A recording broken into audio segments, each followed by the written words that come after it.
ACTA, Anti-Counterfeiting Trade Agreement. The name is misleading. The original idea of ACTA is to internationally protect intellectual property. It's supposed to help prevent product and trademark counterfeiting, like fake copies of expensive goods, misusing trademarks, like using a well-known car brand on tampons, for example making General Motors tampons. It will safeguard research investments in development of products, e.g. medical patents or pharmaceutical products. It's also supposed to support artists and journalists and allow them to produce higher quality work and internationally harmonised copyright laws. Sounds great, doesn't it? But there's a twist. The Oxford English Dictionary defines a counterfeit as, quote, a fraudulent imitation of something else. But when a file is copied on the internet, it is exactly the same as the original, not an imitation, and it is not stolen since the original is not removed. The information is simply being shared free of charge, so counterfeiting has nothing to do with it. Let us explain. Intellectual property is never really defined within ACTA. It could mean trademarks, or it could mean any idea or information which later could be copyrighted, restricted and criminalised. This will have a tremendous effect on the internet as we know it. The actual ACTA text covers a huge range of topics and is very complex and hard to grasp, so we will explain what happens on the internet in a hypothetical real-world analogy. Imagine paying for a cookery course. During this course you learn how to cook some really tasty fried chicken. Then you return home and teach the recipe to your wife. But here's the catch. According to ACTA, you are now both criminals since you shared that information for free when only you had paid to learn it. The ACTA regulations are clear. When you're suspected of sharing copyrighted information, depending on the country you live in, then your access to any kind of courses will be blocked, you will be fined or sent directly to prison. But surely no one would find out that you'd shared the knowledge of the secret fried chicken in private at home. And you're right. Under current law, no one would. But ACTA deals with this through excessive surveillance. All your communication will be monitored, and not only yours. Your family, your friends will all be observed, just in case. But you don't need privacy, civil rights or liberties, because you have nothing to hide, do you? Now that you know the principle, let's see how it will be applied on the internet when ACTA comes into effect. You can imagine your internet connection like a conveyor belt running in two directions. Along the conveyor belt, packets of data are coming in and going out of your computer. Under ACTA, ISPs, the company you pay for access to the internet, will be forced to open up and inspect every single data package you send or receive to look for copyrighted information.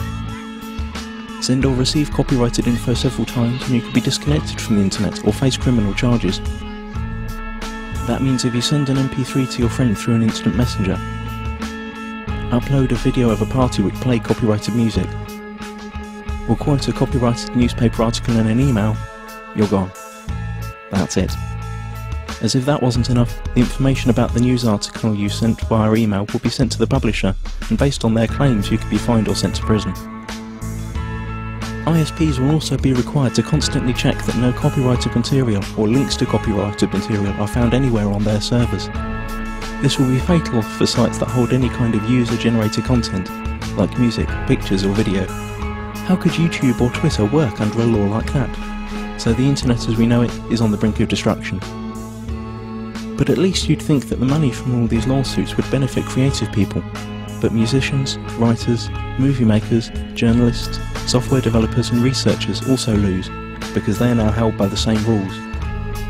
Protected ideas now can't be reused, refined or developed any further. Even parts of sentences could be protected and made restricted by copyright. The whole agreement only benefits a small part of the industry, the so-called content mafia. Media publishing companies like the RIAA and the MPAA, who have long tried to solve the internet problem that threatens their obsolete business model. ACTA is the result of their lobbying within the governments that participate in the negotiations. Latest leaks indicate that techniques that bypass the planned content filter and blocking infrastructure will also be made illegal. And the worst thing? It's all done in secret. If you're European, it's even being done by people who haven't been elected by the public. You've already seen where this is heading on YouTube. Videos are unavailable in certain geographical areas.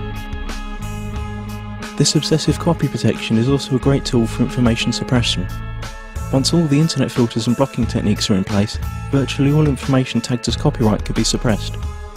Maybe your critical blog or Twitter account, or the video you made about rigged elections and environmental catastrophes, or even the pictures of your kittens. Okay, maybe not your kittens. Not unless you painted a Coca-Cola logo onto their fur. This all sounds unbelievable for everyone who's had even a small glimpse of how the net works. But remember, those who work on the agreement might not have any clue what the internet is about. And once the treaty is signed, their rules will have to be implemented. The consequences we have to deal with are internet censorship, restricted freedom of speech, loss of net neutrality due to the restrictions of the use of certain protocols, total surveillance of all your online activities, loss of freedoms and restriction of civil rights, punishment like losing your internet access, and we will gain nothing. The time to act for the internet is now. Google ACTA. Load your tweets and photoshops, let it be known that no one messes with the internet, and take it to the streets. Stop the Kraken.